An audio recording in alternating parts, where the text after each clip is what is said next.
I'm Mick, and this is Sally. In our videos, we hope to showcase what Australia has to offer.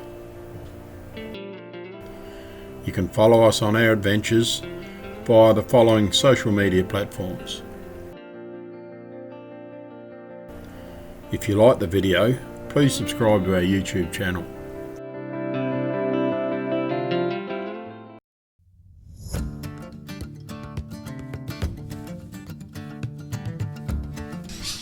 Yeah, g'day everyone. This video is actually a follow-on to the trip that we did to Morgan and Caravan Park there. But in this video it's the Sunday drive that we did while we were at Morgan, and it was a drive from Morgan through to Renmark. And along the way we had a look at a few camping locations that we might visit sometime later on down the track, and much easier to get into the river sites when you haven't got the caravan on the back. Our first port of call was near the Overland corner, and we went down to the river there. There's some dedicated camping locations down there, so we had a bit of a look there. And unfortunately the best one there, I don't think we'd get the caravan into, but never mind. And then it was a quick look at the Overland Hotel on the way out. And from there we went to Barmera and had a look at Lake Bonney just before we got to Barmera. They're changing all of Lake Bonney, and it's got designated camp areas, so that'll be interesting to see what that runs like once that's all finished. So then on to Barmera and a bit of a quick look at the foreshore, and from there we went into Renmark, and it was now lunchtime, so we had lunch at the Renmark Club before we followed over onto the other side of the river and had a look at the Paringa Silo Art. And once we left there, we went to Plushs Bend, which was basically right at Renmark. It's on the Adelaide side of Renmark along the river. Campsites there, had a bit of a look at that one. And then it was onto the national park between Renmark and Lyric. And some very interesting sites there. It's a bit different to what it was when we were there a few years ago. And because it's a national park, I couldn't fly the drone there, so we've only got the handheld footage, so we'll see what we can come up with there. After that, it was basically back to Morgan, but along the way we had a look at two locks on the river, and the first one being Lock 3. We could get into that one, we were early enough, that was fine, but Lock 2, which was obviously between Lock 2 and Waikerie, we couldn't get into that one because we missed the time slot. The first of the riverside camping areas that we wanted to have a look at was in behind the Overland Hotel, and as you drive down towards the river you come across this one here. You can see it up the top end of the houseboat where we're looking at now, and camping spots directly on the river. It's okay, it's within close proximity of the hotel, so you could go to the hotel for a meal if you wanted to, but plenty of room here to spread out. From the first location we kept driving. We seen a track that followed the river along, so we took it. Unfortunately though, the biggest problem that we would have with anyone would have with a caravan is there is one, call it a creek crossing if you like, which was okay, but there was an overhanging tree that was growing above the creek, so probably make it a little bit difficult to get a large van in without dragging the side down on the tree. But this one was a top location, plenty of flat ground here as you can see right on the river.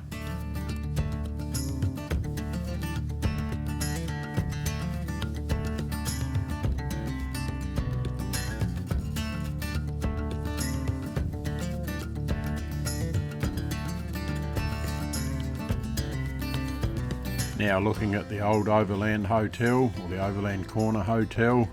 It's a typical country pub with all its country charms, offers meals and the likes.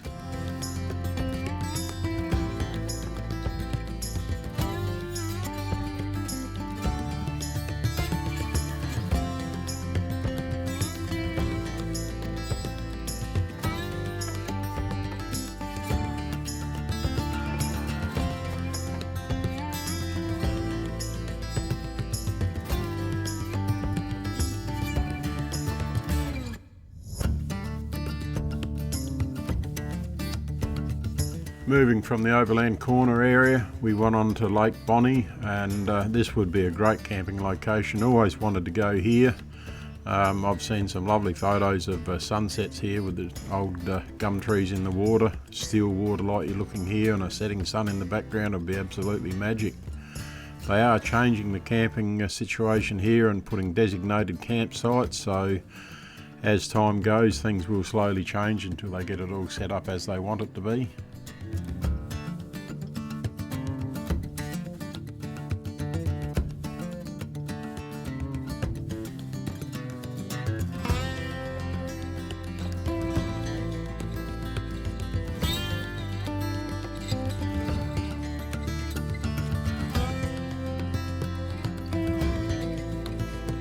Now looking at the Lake Bonney as it's there at the foreshore on Barmera, and this is a great spot if you're a water enthusiast with a jet ski or a ski boat, no doubt about it.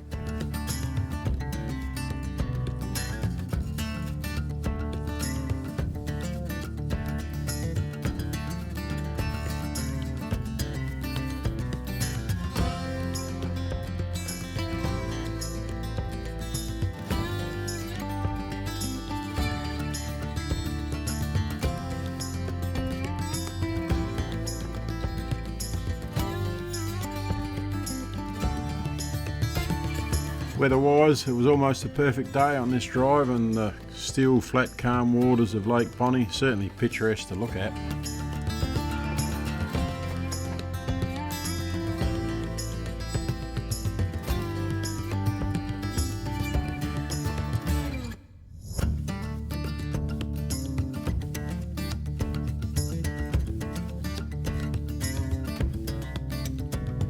From Lake Bonney it was on to Renmark, and whilst in Renmark we had lunch at the Renmark Club.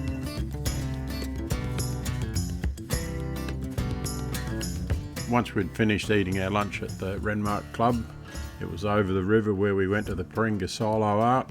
Now this one here, I'm not quite sure if it's finished or not, but they've certainly got a well-informed information bay here at the silo, and that tells you everything regarding the people and the images that have been painted up onto the silos itself.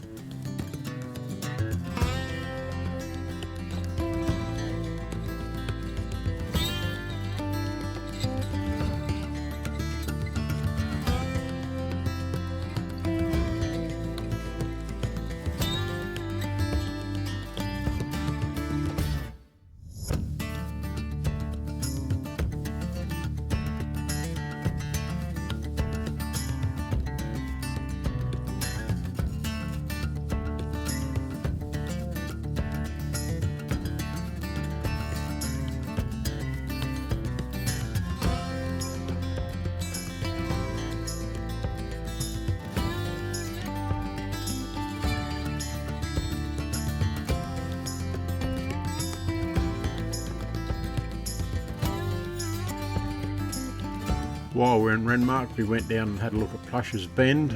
Now this is a camp area directly on the river itself, and it out on the outskirts of Renmark, and it almost appeared as though it was a little bit deceiving as to what it was going to be like, because it's still recovering from when the river was flooded, so there was a lot of the areas itself that was just unsuitable to drive on, so a little bit muddy and sticky.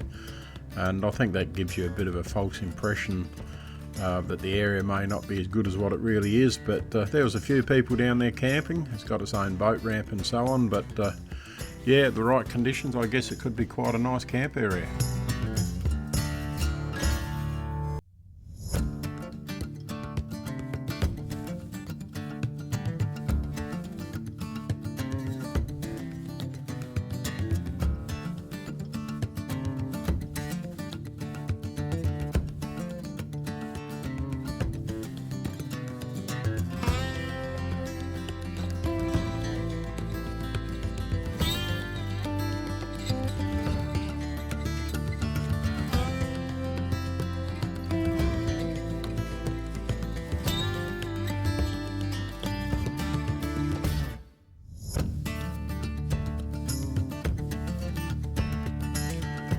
After leaving Renmark, we headed back towards Berry, and as we were heading towards Berry, we did a left-hand turn and headed back down towards the river, and we entered what's known as the National Park down there. And we'd been along here before many years ago, and we're pretty certain there wasn't designated campsites like there is here now. One benefit, I guess, with the designated camp areas, you can look online and book it, and as long as everyone's doing the right thing and you've got no one jumping in on sites that they haven't actually booked, you know that when you get there the site's going to be available for camping.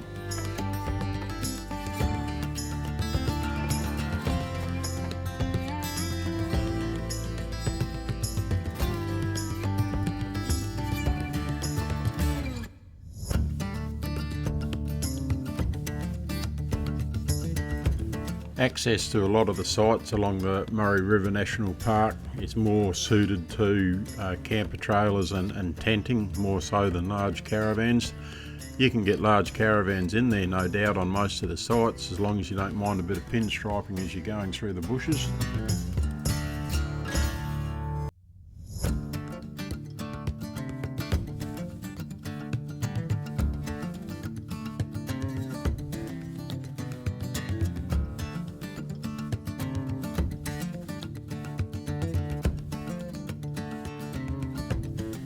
Well, this basically concluded all our camping sites that we wanted to have a look at, but on our way back to Morgan, we thought we'd have a look at lock number 3 and lock number 2 as we were returning to Morgan. And this one here, lock number 3, very nice. Of course, the river's full of water now, so it certainly looks beautiful.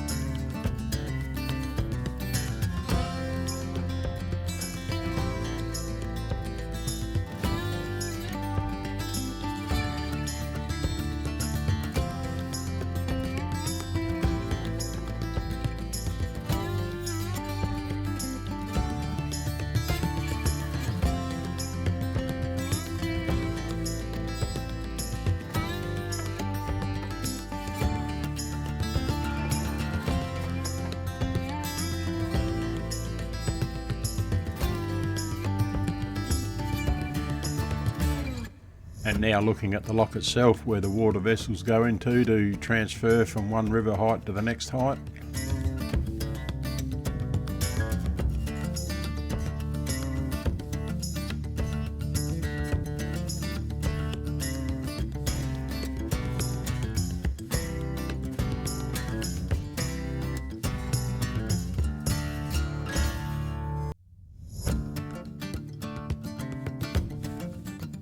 Now at lock number 2, I guess all these locks in one sense look very similar to look at, but the buildings and the surrounding land area obviously are different, but yeah, it's certainly great to see so much water flowing through them.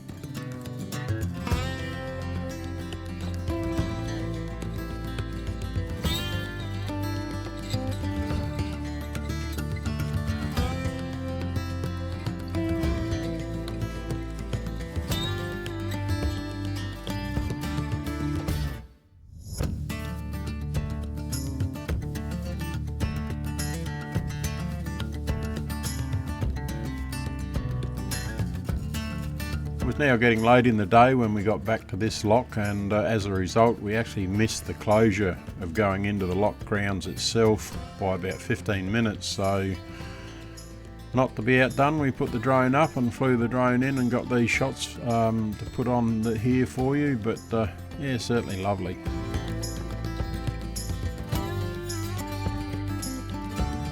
Well, that's it for this video. It's only a short one, so I hope you get some idea what the camping locations are like along the river in that part of South Australia. So until the next video, look after yourself and take care.